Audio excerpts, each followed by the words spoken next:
सोमवार का व्रत चंद्रदेव और भगवान भोलेनाथ की अर्चना हेतु किया जाता है।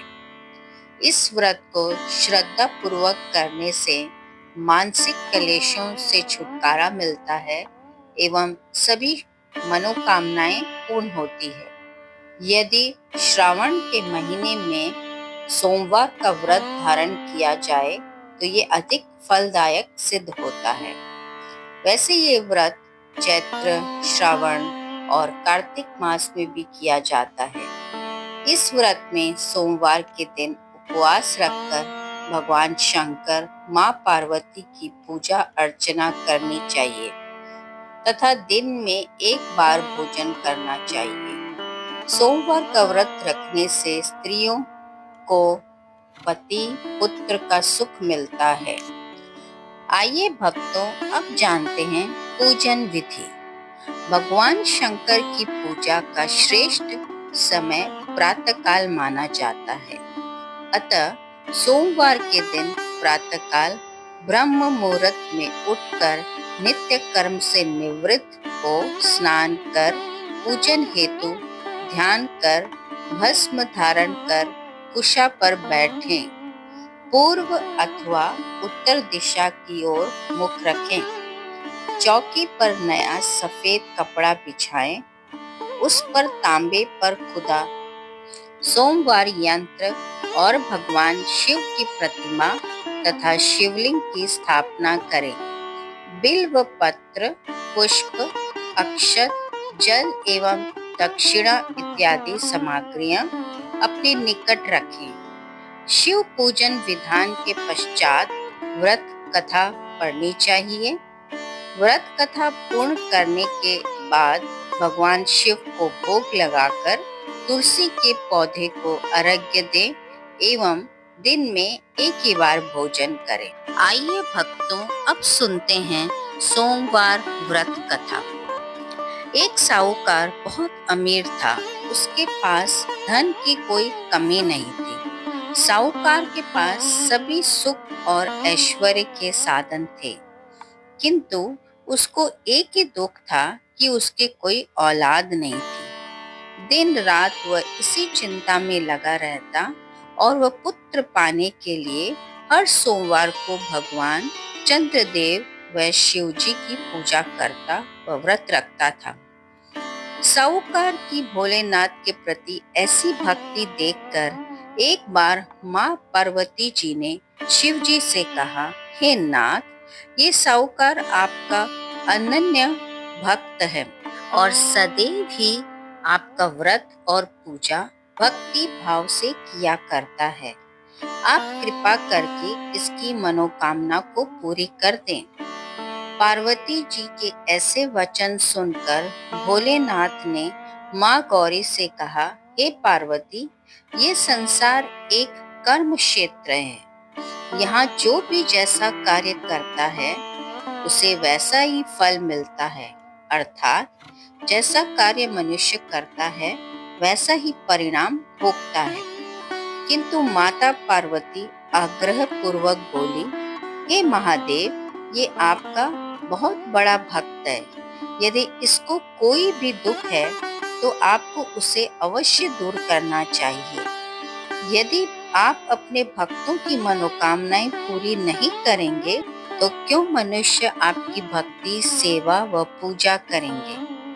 पार्वती जी के इस आग्रह को सुनकर शिव जी ने कहा, हे शिवे, इस साहूकार के कोई पुत्र नहीं है, इसी कारण ये दिन रात चिंतित व दुखी रहता है। इसके भाग्य में संतान न होने पर भी मैं इसे पुत्र प्राप्ति के लिए वरदान देता हूँ, किंतु इसका पुत्र केवल 12 वर्ष तक ही जीवित रह सकता है। इसके बाद वह मर जाएगा। इससे अधिक मैं इस साहूकार के लिए कुछ नहीं कर सकता। ये सब बातें साहूकार सुन रहा था। उसे ये सारी बातें सुनकर ना कोई खुशी हुई और ना ही कोई दुख। वह शिव की पूजा व व्रत करता रहा। कुछ समय पश्चात साहूकार की पत्नी गर्भवती हो गई और 10वें महीने में उसने एक बहुत ही सुंदर पुत्र को जन्म दिया। साहूकार के घर में बहुत खुशियां मनाई गई, किंतु साहूकार ने अपने पुत्र की 12 वर्ष की उम्र जानकर कोई खुशी प्रकट नहीं की और इस संबंध में किसी को कोई भेद भी नहीं बताया। वह बालक धीरे धीरे बड़ा होने लगा। जब वह बालक 11 साल का हो गया तो बालक की माता ने साहूकार से उसके विवाह के लिए कहा, किंतु साहूकार ने कहा कि मैं इसे काशी जी पढ़ने भेजूंगा। साहूकार ने अपने साले को बुलाकर कहा कि तुम इस बालक को काशी पढ़ाने ले जाओ और इसे विधिवत शिक्षा ग्रहण कराओ। साहूकार ने उसको बहुत सा धन देकर कहा कि रास्ते में जहाँ कहीं भी ठहरो वहाँ यज्ञ और ब्राह्मणों को भोजन कराते जाना। इस प्रकार वह दोनों मामा भांजे रास्ते में यज्ञ करते, दान देते और ब्राह्मणों को भोजन कराते जा रहे थे। रास्ते में एक शहर पड़ा। उस शहर में राजा की कन्या का विवाह था। एक अन्य राजा का लड़का बारात लेकर आया था, लेकिन वह एक आंख से काना था।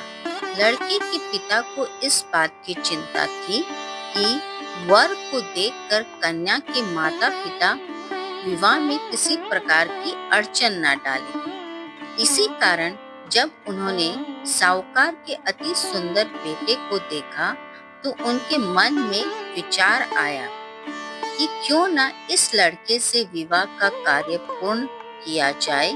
ये विचार कर उसने लड़के और उसके मामा से कहा कि यदि आप फेरे व कन्यादान का कार्य पूर्ण कर देंगे तो आपकी बड़ी कृपा होगी और हम आपको बहुत सारा धन देंगे।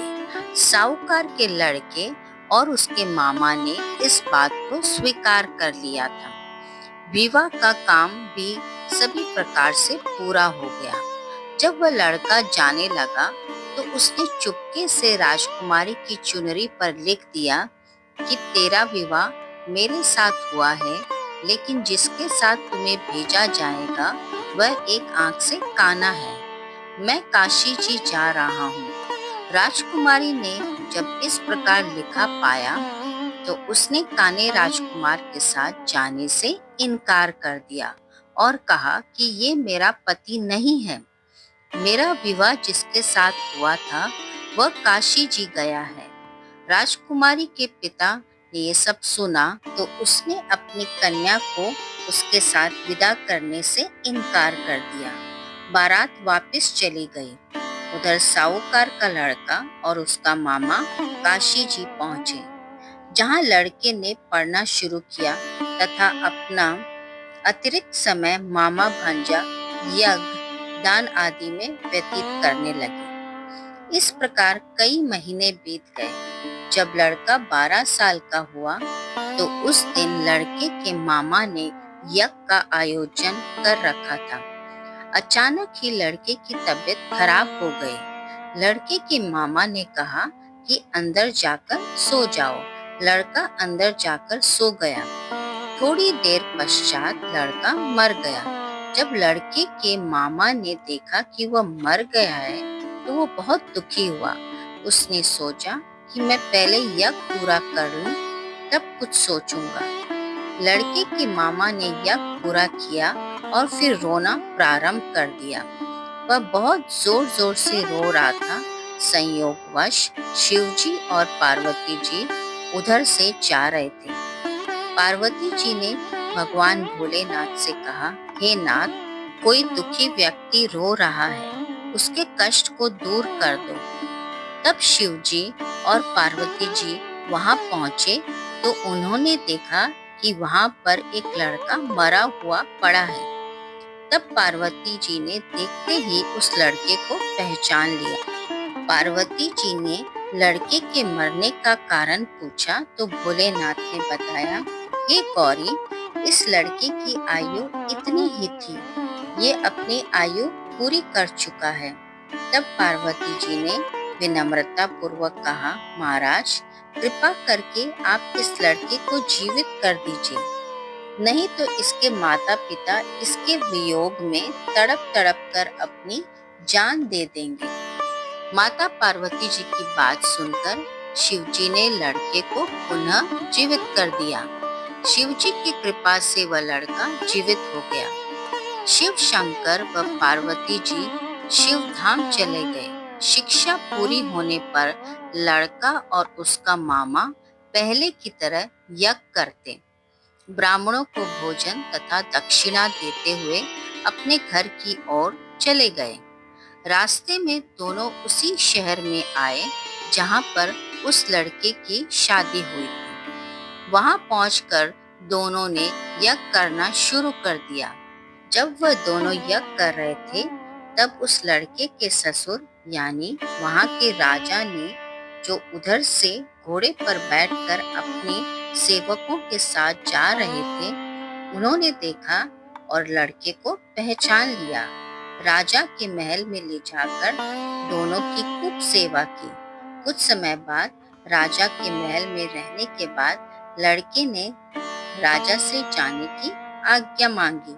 राजा ने अपनी लड़की को लड़के के साथ विदा कर दिया और साथ में बहुत सा धन व दास दासियां भी भेजी। जब वह शहर आए तो लड़के के मामा ने कहा, पहले मैं तुम्हारे माता पिता को तुम्हारे आने की खबर सुना आता हूँ, तब तक तुम पत्नी सहित यहाँ आराम करो। ऐसा कहकर लड़के के मामा साहूकार को अपने पुत्र के आने की खबर देने चला गया। घर आकर उसने देखा कि उसके बहन और बहनोई छत पर बैठे हुए हैं और उन्होंने ये प्रण कर रखा है कि यदि उनका बेटा जीवित लौटकर आया तो वह छत से नीचे उतर जाएंगे, नहीं तो वह छत से कूदकर अपने प्राण त्याग देंगे। लड़के के मामा ने जब ये समाचार उन्हें सुनाया कि उनका लड़का जीवित लौट आया है, तो उन्हें विश्वास ही नहीं हुआ। तब लड़के के मामा ने शपथ खाकर कहा कि आपका पुत्र अपनी स्त्री और बहुत से धन और दास दासियों के सहित घर आया है। तब साहूकार और उसकी पत्नी छत से नीचे उतर आए तथा प्रसन्नता के साथ अपने बेटे और बहू का स्वागत किया। सभी प्रसन्नता के साथ रहने लगे। इस प्रकार भक्ति भाव से जो भी प्राणी सोमवार के व्रत का पालन करता है तथा प्रेम पूर्वक इस कथा को सुनता है या पढ़ता है, तो उसके सभी कष्ट दूर होते हैं, सारी मनोकामनाएं पूर्ण होती है और इस लोक में सभी सुख सुविधाओं को भोग कर अंत में उसे शिव लोक की प्राप्ति होती है। इस प्रकार सोमवार के व्रत को 16 सोमवार तक करें, फिर उद्यापन करें। इस व्रत के प्रभाव से मानवों को सभी प्रकार के सुखों की प्राप्ति होती है। विशेष महत्व, इस व्रत के बारे में कहा गया है कि ग्रहण आदि में जप, ध्यान, हवन, उपासना, दान आदि सत्य कार्य करने से जो फल मिलता है, वही फल सोमवार के व्रत से मिलता है। श्रावण में केदारनाथ का ब्रह्म कमल से पूजन, दर्शन, अर्चना तथा केदार क्षेत्र में निवास का विशेष महत्व है। इससे भगवान शंकर की प्रसन्नता और शिव की कृपा प्राप्त होती है। आइए भक्तों, सभी मिलके बोलते हैं, भगवान शंकर की जय। भक्तों, आपको ये कथा कैसी लगी कमेंट बॉक्स में ज़रूर लिखें तथा ऐसी ही और कथाओं के लिए आप अपने इस चैनल कथा गंगा को ज़रूर सब्सक्राइब करें। धन्यवाद।